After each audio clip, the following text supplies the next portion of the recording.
என்று. நன்றி, வணக்கம். நாம் தமிழர்.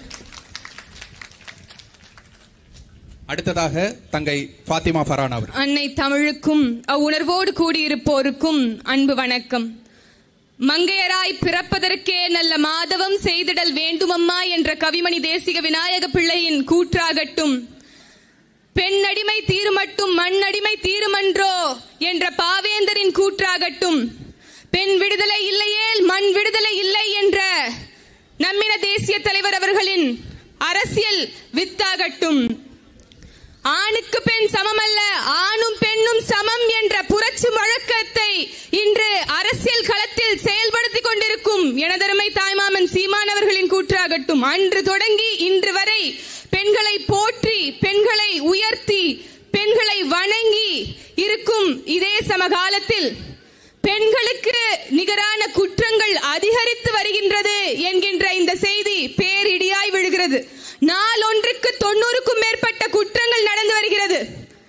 காஷ்மீர் தொடங்கி கன்னியாகுமரி வரை பெண்களுக்கு எதிரான குற்றங்கள் நம்மளுடைய நெஞ்ச பதைக்க வைக்குது. அப்படின்னா 2002 நிர்பயாவினுடைய வழக்கு, பின்பு 2012 ஜார்க்கண்ட் மாநிலத்தில் ஹத்ரஸ் என்கின்ற கிராமத்தில் ஒரு சிறுமி 19 சிறுமிக்கு நடந்த பாலியல் வன்கொடுமை, அதற்கு பிறகு நேற்று மணிப்பூரில் 2 பெண்கள் நிர்வாணமாக நடத்தி செல்லப்பட்டார்கள்.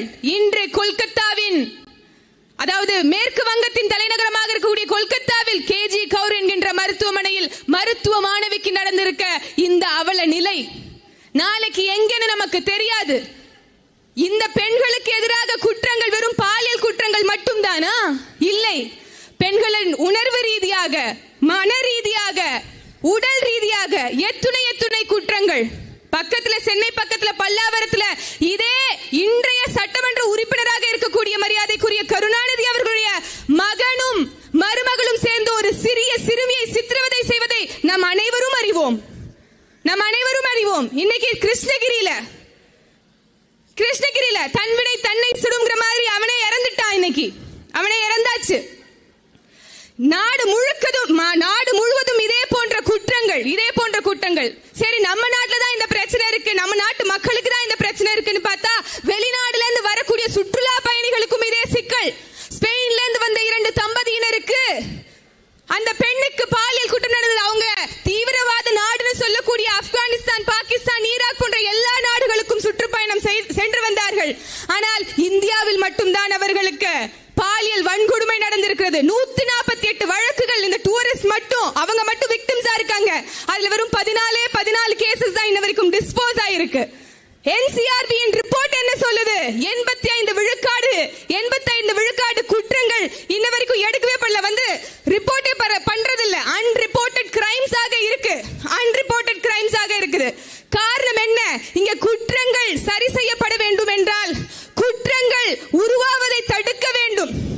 இன்னைக்கு கொலையாளிகளுக்கு கேஸ்ட்ரேட் பண்ணணும்னு பேசுறோம். நெத்தியில டாட்டூ போடுங்க, ஐ அம் a rapist அப்படின்னு டாட்டூ போடுங்கன்னு பேசுறோம். சிறந்தது குற்றவாளிகளை கொலை செய்வது சரிந்தது, அதை விட சால சிறந்தது அந்த குற்றத்தை கொலை செய்வதுதான். இங்க பெண்களுடைய அதிகாரம், இன்னைக்கு பெண்களுடைய அதிகாரம் பறிக்கப்படுவதனாலையும் பெண்களுக்கான அதிகாரம் நிறுவப்படாத காரணத்தினாலும் தான் இத்துணை குற்றங்கள் பெண்களுக்கு எதிராக நடந்து கொண்டிருக்கிறது.